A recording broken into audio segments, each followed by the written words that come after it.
Instituto Nacional de Medicina Legal y Ciencias Forenses.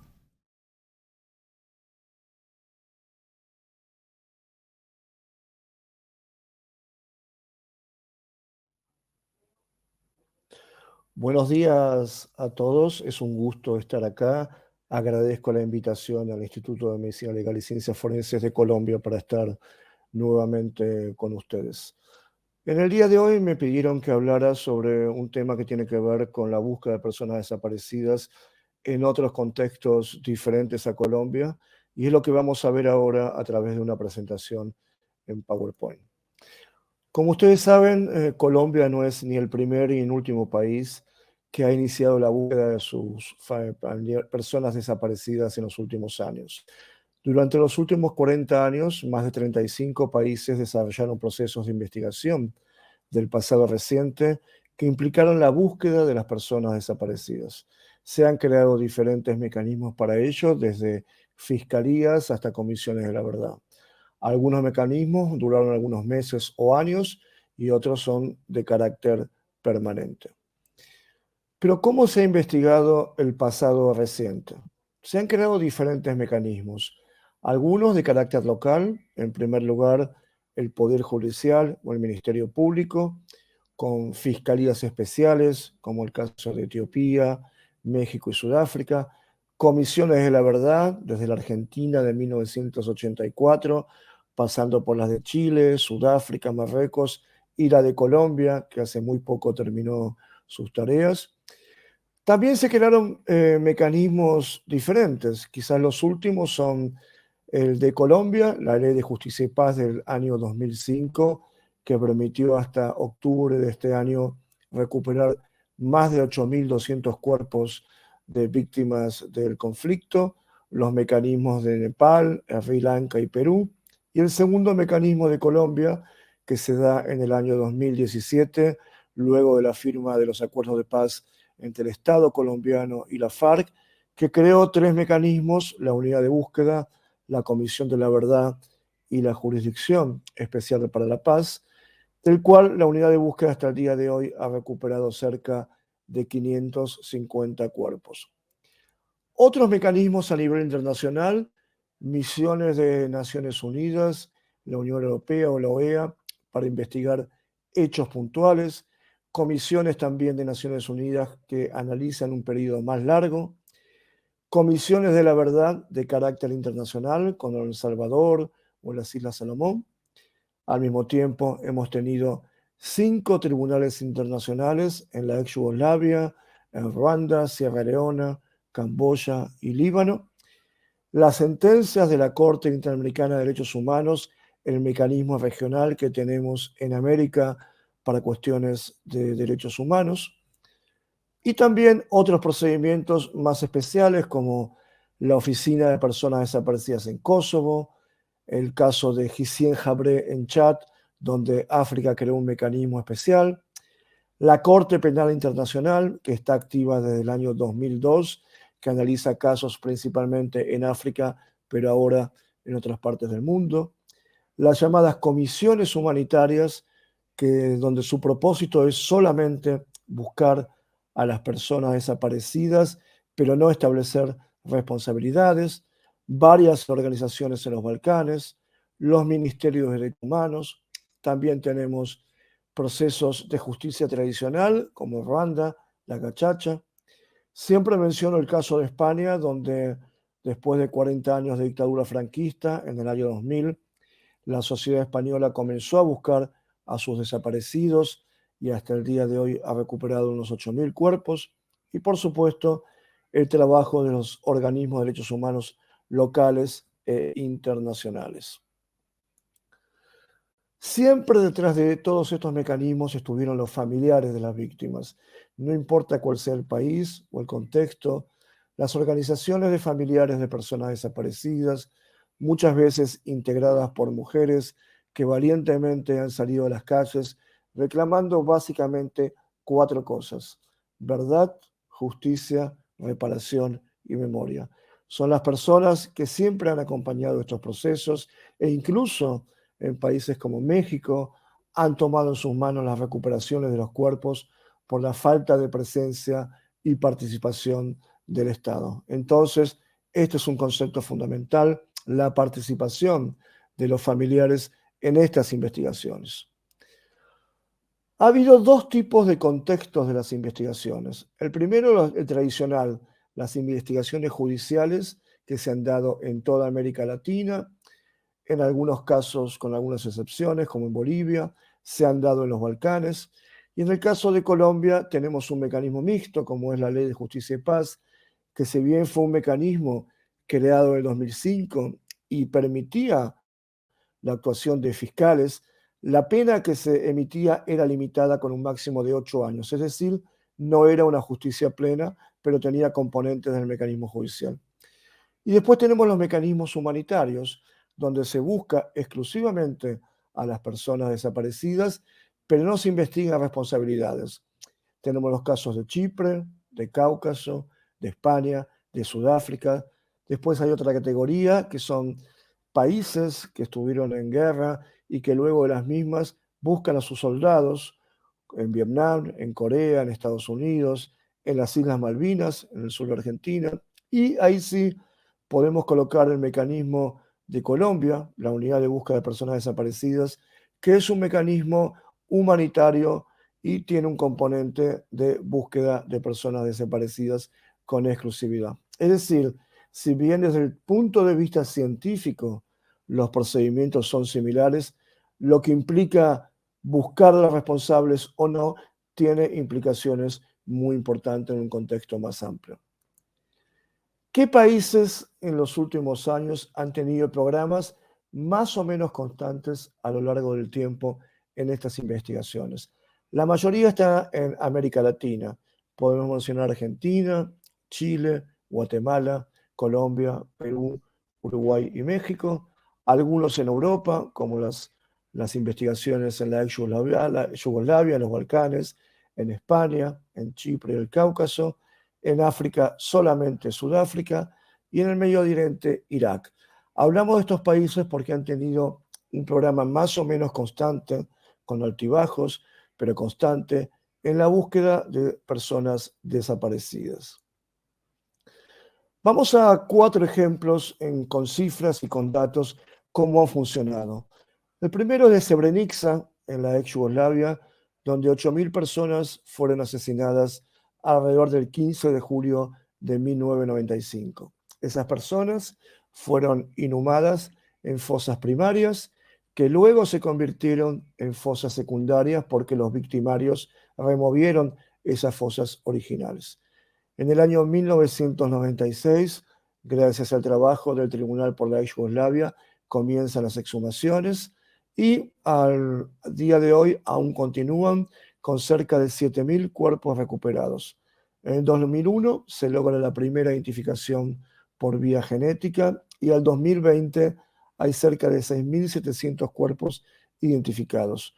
En este caso, los fondos han sido casi ilimitados y el apoyo internacional muy amplio. Vamos a Argentina, donde tuvo una dictadura militar entre 1976 y 1983. Como consecuencia de ella, entre 10.000 y 30.000 personas desaparecieron. Las exhumaciones comenzaron en 1984 y continúan hasta el presente. Se han recuperado unos 1.500 cuerpos. En 1991 se produce la primera identificación con el uso de la genética. En el 2005 se utiliza en forma masiva la genética y al día de hoy unos 780 cuerpos han sido identificados. Miles de personas, no sabemos el número, han sido arrojados al mar y sus cuerpos ya no podrán ser recuperados. En este caso, los fondos son limitados, hay un apoyo variable del Estado y alrededor de 100 investigadores están involucrados. El próximo caso es Guatemala, en Centroamérica, donde unas 250.000 personas fueron desaparecidas en 2 periodos fundamentalmente. Las exhumaciones comienzan en 1991 hasta el presente. Unos 6.000 cuerpos fueron recuperados en el 2010. Se logra la primera identificación con genética. Al día de hoy, a más de 1.000 cuerpos identificados. Nuevamente, fondos limitados, apoyo del Estado escaso y los investigadores involucrados alrededor de 100. Y finalmente tenemos el caso de Chipre, donde hay 2.000 desaparecidos en 2 periodos, cerca de 2.000 cuerpos desde el año 2006 fueron recuperados, perdón, unos 1.200 cuerpos recuperados, 753 identificados, fondos casi ilimitados, un fuerte apoyo de la comunidad internacional, investigadores involucrados más de 100. Por eso cuando pensamos en Colombia, que tenemos más de 120.000 personas desaparecidas en más de 5 décadas y tenemos más de 9.000 cuerpos identificados y cerca de la mitad, exhumados, perdón, y cerca de la mitad identificados, vemos que solamente es una porción muy pequeña, pero bastante exitosa en cuanto a los plazos, si hablamos desde el año 2005 hasta el presente. El proceso de investigación en todos estos países y otros ha sido más o menos similar. Y es un proceso multidisciplinario. No puede participar solamente una fiscalía o solamente un instituto de medicina legal. Tiene que participar varias instituciones del Estado y en conjunto con las organizaciones de la sociedad civil. La primera parte es lo que se llama la recuperación de información en fuentes. ¿Qué tipo de fuentes? Documentos escritos, testimonios, fotos, videos, información en redes sociales y cualquier tipo de soporte que nos permita saber quién, dónde, cuándo, cómo y por qué desapareció una persona. A eso debemos sumarle un conocimiento importante del contexto, y Colombia es un muy buen ejemplo, ya que tiene diferentes contextos, diferentes geografías, diversidad de población, y no es lo mismo una parte del país o la otra, sino que realmente es un contexto muy fragmentado con lógicas propias. Esa es la primera etapa. Si no entendemos qué estamos buscando y dónde lo estamos buscando, va a ser muy difícil pasar a la segunda etapa, que es el análisis inteligente, donde vamos a generar hipótesis de trabajo. ¿Qué quiere decir? ¿Dónde está una persona desaparecida y cómo podemos identificarla? Para eso, ¿qué vamos a hacer? Cruzar datos, utilizar el GIS, redes inteligentes, bases de datos, todos mecanismos de investigación que van más allá de un listado de personas desaparecidas, sino que son análisis que se llaman hoy en día inteligentes. La siguiente etapa es información para la identificación de los cuerpos. Es información no solamente genética, tiene que ser información médica, antropológica, odontológica, qué vestimenta tenía la persona, qué efectos personales. Por eso hoy en día hablamos de la identificación como un proceso, siguiendo líneas de evidencia. No hablamos más de identificadores primarios y secundarios como odontología, genética o huellas dactilares, sino que hablamos de un proceso de identificación. La etapa siguiente va a ser la búsqueda de los cuerpos, donde hay una prospección, un relevamiento, una documentación y la recuperación de los cuerpos y la evidencia asociada a los mismos. Luego vamos a hacer el análisis multidisciplinario de los cuerpos, donde interviene un equipo compuesto por médicos forenses, odontólogos forenses, antropólogos forenses, genetistas y cualquier disciplina forense que pueda realizar aportes al análisis de los cuerpos, ya sean cadáveres, ya sean restos óseos, donde se va a tratar de identificar y determinar la causa de muerte y producir un informe forense. Finalmente, si el cuerpo es identificado, hay una restitución a sus familiares para un entierro digno por parte de ellos, y si el cuerpo no es identificado, se lo debe preservar en condiciones adecuadas para una posible identificación futura. El concepto básico en todos estos procesos es que identificar es comparar cómo era la persona en vida, compararla con un resto óseo o con un cadáver fresco. Pero los contextos de desapariciones varían de país en país. Este es un ejemplo de Sudáfrica, donde hay 3 tipos de desapariciones. Los más parecidos a América Latina son las clásicas, de unos 200 casos donde el Estado es responsable, donde no hay un patrón. El segundo tipo son desapariciones en exilio. Miles de personas en Sudáfrica se fueron a los países limítrofes y intentaron regresar para realizar operaciones militares. Muchos murieron y fueron enterrados en cementerios. Y el tercer tipo de desaparición en Sudáfrica tiene que ver con los conflictos entre organizaciones políticas, por ejemplo, entre el ANC e Inkatha, que produjo varios miles de muertos. Otros casos, por ejemplo, en México, con los narcocarteles que tienen que ver con la migración de ciudadanos de Centroamérica y México a Estados Unidos, y el innumerable cantidad de grupos que están ubicados en territorios mexicanos y americanos, pero particularmente en México, que mata de diferente manera, procesa los cadáveres de diferente manera, y eso también tiene consecuencias sobre cómo vamos a buscar, recuperar, identificar estos cuerpos. Como decíamos antes, la recuperación de información física sobre las personas desaparecidas es clave. Y aquí estamos hablando no solamente de tomar muestras genéticas, que es un error muy frecuente pensar que la genética por sí sola va a permitir identificaciones. Como dijimos antes, la identificación es un proceso y la genética también tiene fallos, como vamos a ver más adelante. En ese sentido, tenemos que tener en cuenta que la población afectada usualmente es de origen rural, sin acceso a médicos y odontólogos, es decir, no hay registros donde encontrar información, no hay leyes que protejan los registros cuando los hay, en general hay gente joven. El concepto de salud puede ser diferente, por ejemplo, hablar de dientes parejos puede significar que no tenía dientes. Y las muestras de referencia son complejas. En el caso de Colombia, hay más de 7 millones de desplazados, pocos familiares disponibles, entonces es un proceso complejo. Cuando hablamos de concepto de salud, y esto para alertar que las entrevistas de tomas de datos físicos y de genética no son procesos simples, tiene que ver con la posibilidad de encontrar registros escritos, conocer el área, las condiciones de salud, los conceptos de normal y anormal. Lo que es normal para nosotros en la ciudad puede ser totalmente anormal en un pueblo en el interior, en una zona rural. Los nombres de las enfermedades. Hay enfermedades socialmente inaceptables como el HIV, como la tuberculosis, la presencia de médicos locales, que es el dolor. De la misma manera, lo que nosotros llamamos el dolor en una ciudad no es lo mismo de una persona que trabaja en el campo. Hay que tener una mente abierta y las traducciones e interpretaciones. Entonces, no es un proceso sencillo la entrevista para recuperar los datos de muerte. El rol de los efectos personales varía de país en país. Pueden ser muy útiles en el proceso de identificación, pero también pueden ser complejos. Por ejemplo, en un estudio llevado a cabo en los Balcanes, se comprobó que el uso exclusivo de vestimenta y efectos personales causó identificaciones incorrectas.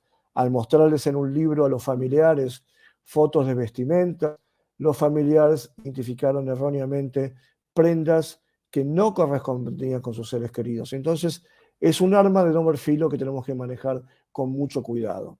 Por ejemplo, los factores a considerar cuando usamos vestimentas y efectos personales. La cantidad de cuerpos, mayor número de cuerpos, más confuso va a ser el proceso. La antigüedad del caso, más tiempo ha pasado, los recuerdos son muy vagos, a veces hay patrones culturales que representan grupos étnicos, cuán diferente es una prenda a un objeto, el intercambio de prendas entre las personas. La gente muchas veces intercambia un suéter, una camisa, a veces se los cambian o se los sacan cuando la persona está secuestrada. La calidad de la entrevista, con qué nivel de detalle preguntamos estas cosas, y la ubicación del objeto, dónde está ubicado. Todos estos factores sin duda van a afectar la efectividad de las vestimentas y los efectos personales. Después tenemos también aspectos legales y éticos sobre los datos ante-mortem. Los primeros es quién es el dueño y sin duda la persona que lo brinda. Y aquí me gustaría resaltar que el Estado no es el dueño de los datos ante-mortem. Muchas veces tenemos la tendencia a crear bancos de datos y pensar que esa información nos pertenece. Es de la Fiscalía, es de Medicina Legal, y no, eso es equivocado. La información es de la persona que la suministra.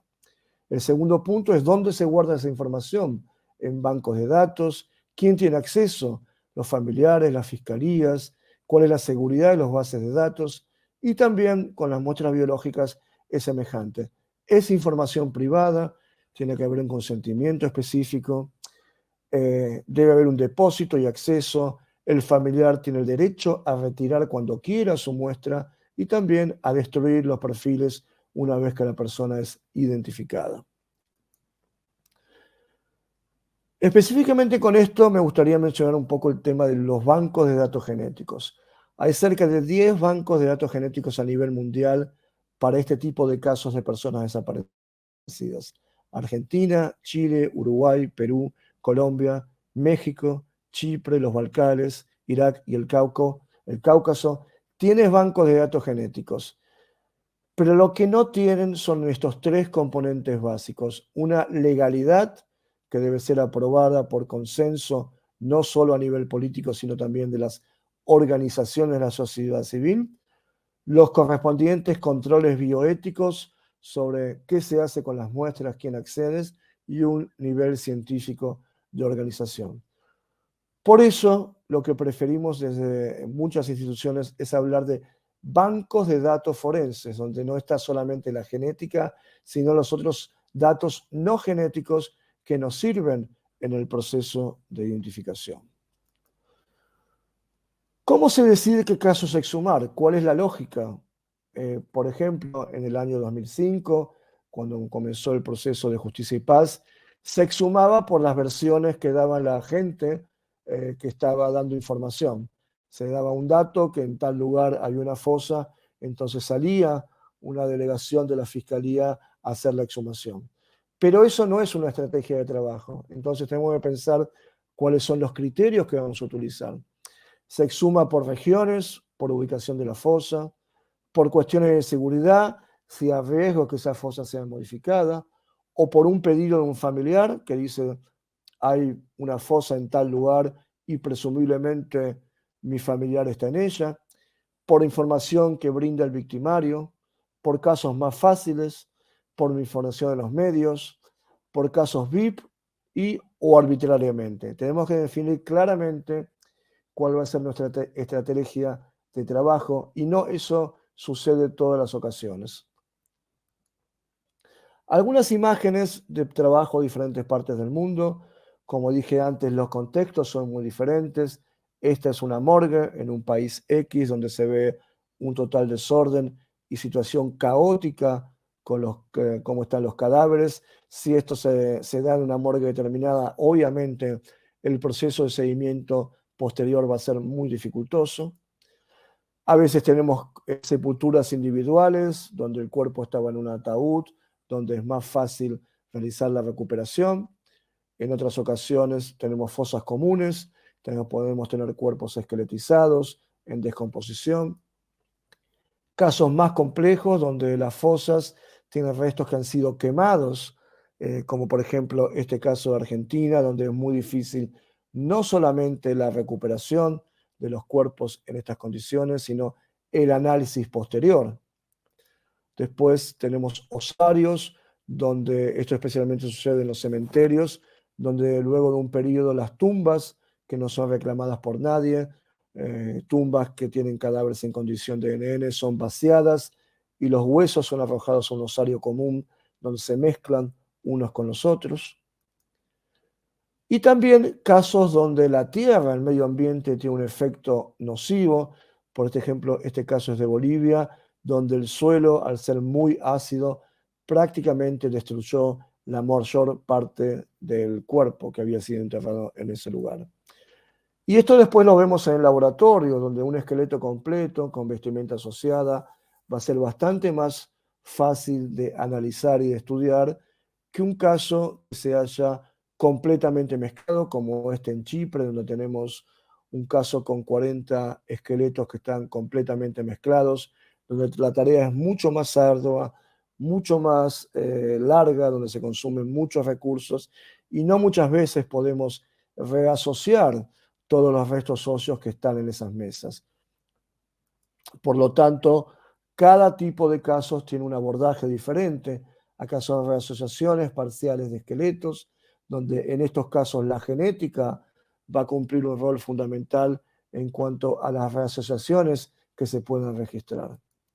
Y después, casos más complejos donde tenemos restos mezclados, pero no ya de huesos completos, sino de fragmentos de huesos, donde las posibilidades de éxito van a ser mucho más limitadas. En tal sentido, tenemos que ser muy cuidadosos con las expectativas de los familiares, explicarles claramente que las ciencias forenses no funcionan como en CSI o en Bones, donde no existe la magia, sino que es un trabajo muy complejo, donde muchas veces no obtenemos resultados o no tenemos el nivel de certeza que amerita una identificación positiva. El proceso de identificación, como dijimos antes, no se basa solamente en un genético como aún hoy se cree en muchos países del mundo. Tiene que ver, por ejemplo, con patologías que haya tenido una persona en vida. Por ejemplo, este señor sufrió una fractura en su frente antes de morir y acá tenemos el cráneo con las mismas características en el mismo sector. Obviamente esto no define la identificación, pero es un factor importante. Otro ejemplo es una especie de cirugía que tuvo esta persona en la zona de la pelvis, la sínfisis pubiana, que es un elemento bastante extraño hoy en día, pero que es una cirugía que se producía en México y también es un elemento importante. Fracturas antiguas que están en proceso de consolidación, son datos que pueden surgir en la entrevista, si una persona estuvo detenida o sufrió un golpe antes de su muerte, podemos correlacionar esa información con esta fractura que tenemos en esta vértebra, donde vemos que los huesos han comenzado el proceso de cicatrización, o enfermedades que la persona pudo haber padecido en vida. Esta es una metástasis en un hueso coxal, donde vemos una parte erosionada. Este tipo de cosas, el médico forense que está acostumbrado a trabajar con tejidos blandos no acostumbra a verlas. O se ven con el hueso desnudo, como en este caso, o se ven con medio de imágenes como radiografías o tomografías. Entonces, por eso el análisis multidisciplinario es vital y las entrevistas a los familiares. En este caso tenemos unos pequeños orificios en la zona orbital. Este es un cráneo que tiene que ver con anemia y la anemia está relacionada con la deficiencia de hierro durante la infancia de esta persona. Entonces, de nuevo, volvemos al momento de las entrevistas, donde seguramente no le vamos a preguntar al familiar si tenía una deficiencia de hierro, porque es muy técnico, sino que el familiar nos va a contar cómo fue la infancia de esa persona y quizás nos puede dar este dato que puede ser muy importante en el proceso de identificación. Cosas más extrañas, una hiperostosis frontal interna, el engrosamiento del diploe, o por ejemplo, patologías que no presentan ninguna consecuencia a nivel de dolores o de quejas del paciente, pero que están presentes en los huesos, o enfermedades más extrañas, esto se la llama fiebre de Chipre producida por los cerdos, donde se da, perdón, no es esta, es esta, la brucelosis, donde se produce un engrosamiento del disco vertebral, que también es muy puntual y que nos puede indicar un tipo de patología que está presente en algunos contextos. Hay cosas que podemos explicar en estas comparaciones y cosas que no, que son excluyentes. Por ejemplo, la estatura, es normal tener pequeñas diferencias, no grandes diferencias. Si estamos buscando una persona de 1,90, va a ser muy difícil que confundamos con alguien de 1,50, 1,60, 1,70. Cuestiones de la edad, no siempre los familiares se acuerdan la edad exacta, entonces puede haber 1 o 2 años de diferencia, pero no grandes diferencias con la edad. Dentición posterior, muchas veces los familiares no tienen información porque no se ve cuando la persona habla o sonríe la dentición posterior. Cosas que no son excluyentes, sí, el sexo, es muy difícil que alguien se equivoque en el sexo de su familiar.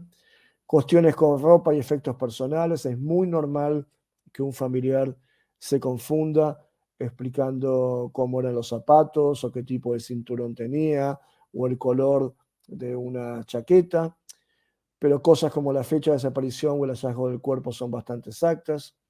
Enfermedades asintomáticas son explicables.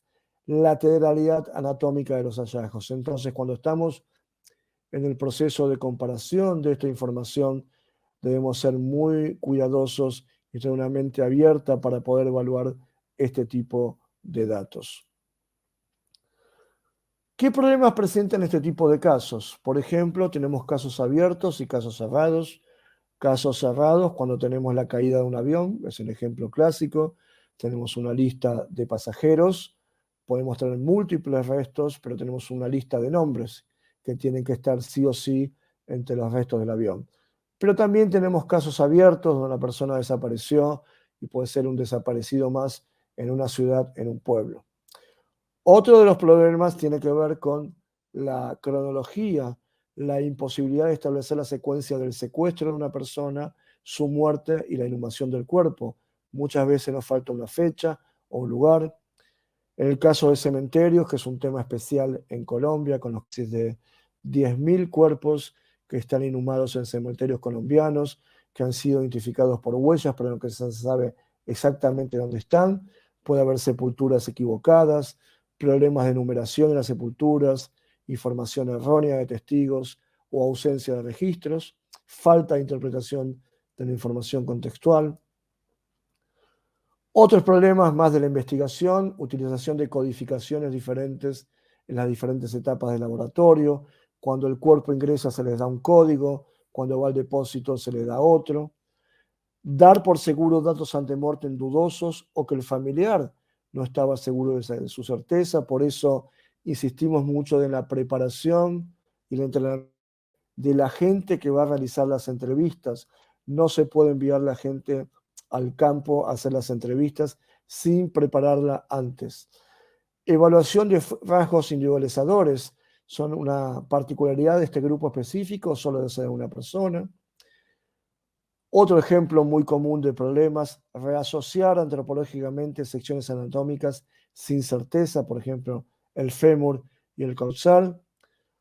Los objetivos del fiscal son probar un caso limitado en términos de identificación. El fiscal muchas veces no entiende este problema de identificación. Las palabras que utilizamos tienen diferentes significados y a veces las usamos como sinónimos. Decimos posible, compatible, presuntiva, probable, confirmada, fehaciente, indiciaria, positiva, como si todas significaran lo mismo. Y eso es un problema serio, crea más confusión. El criterio para los casos es lo mismo la identificación en un caso criminal común, en un desastre masivo o un caso de violaciones de derechos humanos. El rol de la genética. Los abogados, fiscales y jueces no entienden un informe genético, no entienden de estadística ni de probabilidad. Lo peor es que los médicos y los antropólogos tampoco entendemos un informe genético. Entonces, la genética se nos vuelve algo que está más allá de nuestro entendimiento y se torna compleja. Es compleja, pero tenemos que entenderlo, si no es muy difícil darle sentido a los informes. Y finalmente, ¿quién identifica? El forense, el genetista, el fiscal. Tenemos que tener claridad sobre eso. Hablando de la genética, en los últimos años también ha habido una dependencia, pero inclusive esto ha pasado en fallos de las cortes en diferentes niveles. Este es un fallo de la Corte Interamericana de Derechos Humanos que dice, es un caso de Uruguay, el elemento que se encuentra en los restos de María Claudia García, que es una desaparecida, estos deben ser entregados a sus familiares a la mayor brevedad posible, previa comprobación genética de filiación. Con total ignorancia, no entiende la Corte el proceso de identificación y dice que tiene que ser a través de la genética. Este tipo de cosas que vienen de un organismo fundamental del sistema interamericano crean más confusión en las sociedades. La genética es una herramienta maravillosa, pero tenemos que tener cuidado cómo lo usamos.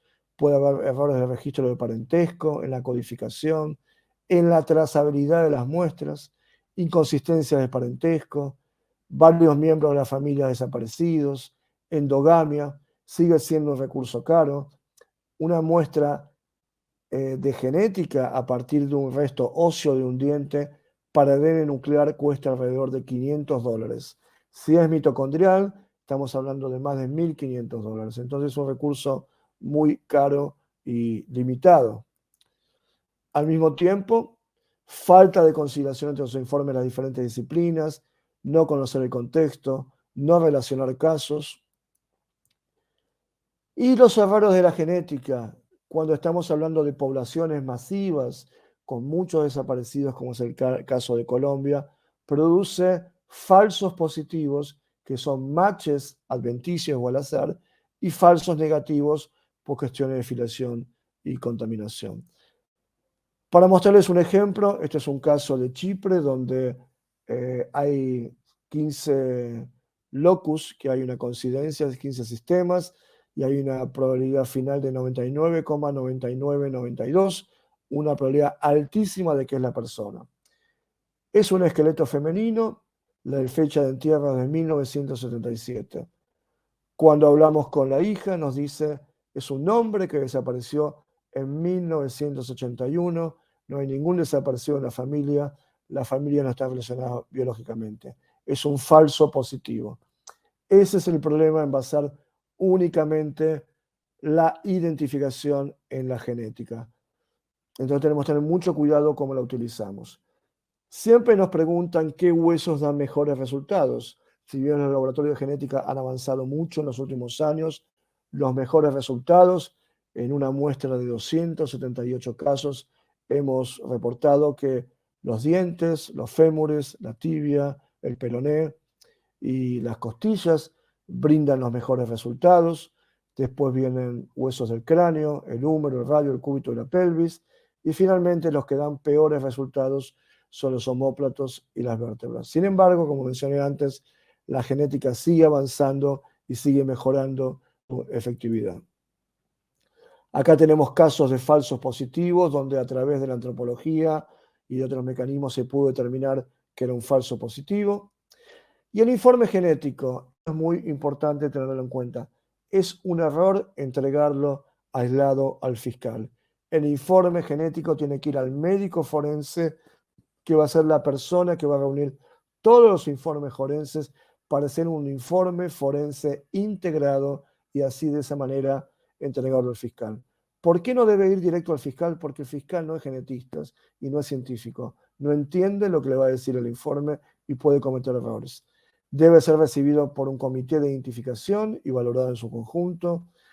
Evaluar si hay necesidad de hacer nuevos análisis con otros huesos, necesidad de probar nuevas técnicas y en muchas ocasiones es necesario hacer una interconsulta con laboratorios del interior del país o del exterior.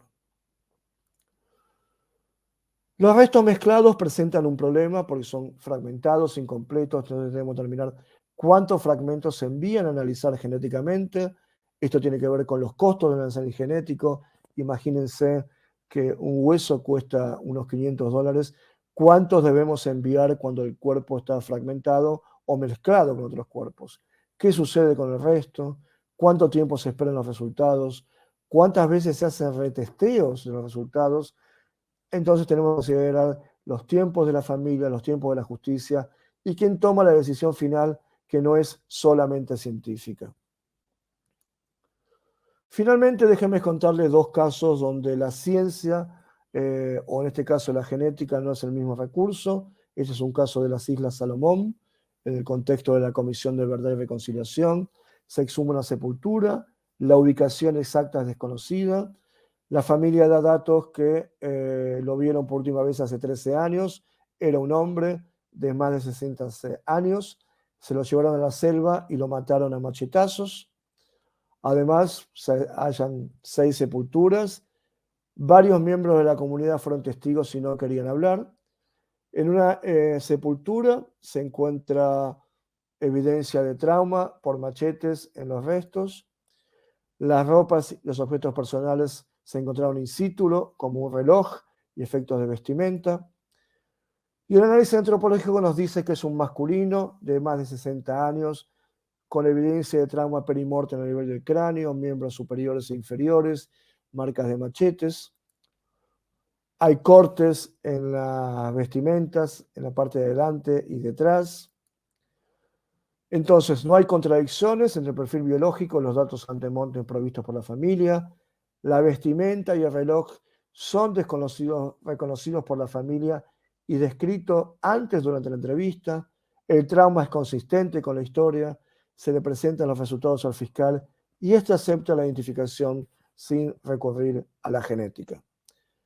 El segundo ejemplo tiene que ver con cosas extracientíficas. Es una familia que informa sobre 2 hijos desaparecidos, se encuentra un esqueleto, el perfil de ADN no coincide con la familia, pero no se puede discriminar entre hermanos, una edad semejante, ambos son jóvenes, no tienen hijos, la imposibilidad de hacer un análisis de genética para discriminar, información ante-mortem limitada, entonces no era imposible discriminar cuál de los dos hermanos corresponde a una identificación. Teníamos mucho temor de notificarle a la familia, pero cuando vimos al padre nos dice que la noche anterior el hijo mayor se le había aparecido en un sueño y le había dicho que sus restos serían encontrados. Entonces para él era el hijo menor, el fiscal no acepta esta identificación familiar, la familia sí, y ahí tenemos la contradicción entre la ley y la pauta cultural. Son 2 ejemplos para mostrar la variabilidad en el tipo de casos que podemos encontrar en diferentes países. Finalmente, imágenes que hacen a la credibilidad y transparencia del proceso. Este es un caso de Sudáfrica, es un caso de 1986, donde 10 jóvenes fueron colocados durante el apartheid en un bus, fueron ejecutados y hechos explotar, y solamente encontramos fragmentos de huesos para analizar. Identificamos a 8 de ellos, pero como las familias no creían, las hicimos ingresar a la morgue y les mostramos los restos y les dimos explicaciones, respondimos sus preguntas para que esto tuviera credibilidad.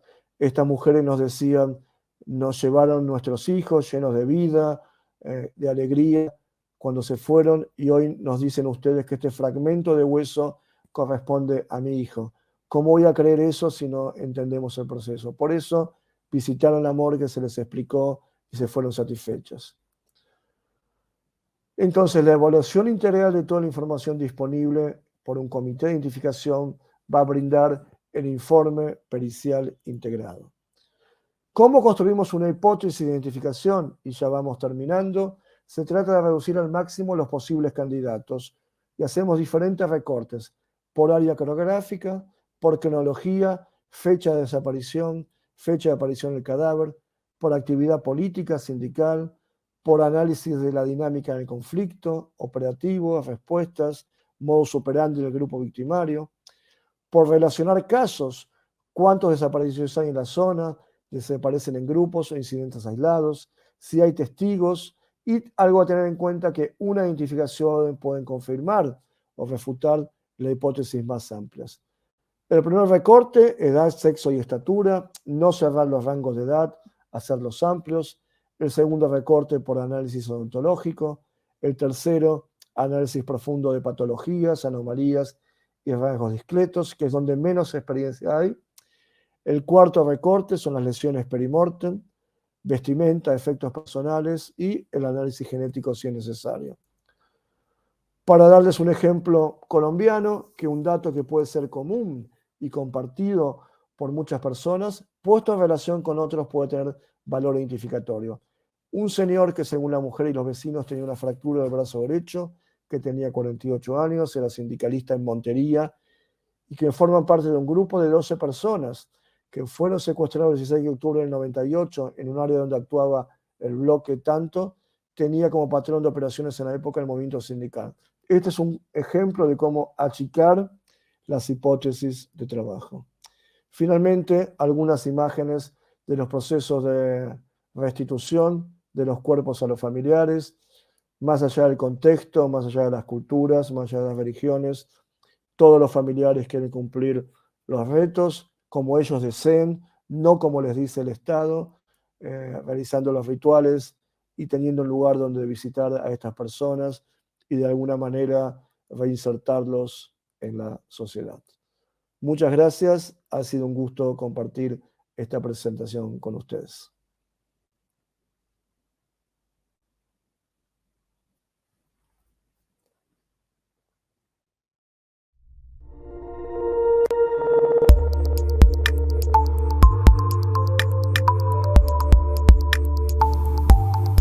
Instituto Nacional de Medicina Legal y Ciencias Forenses.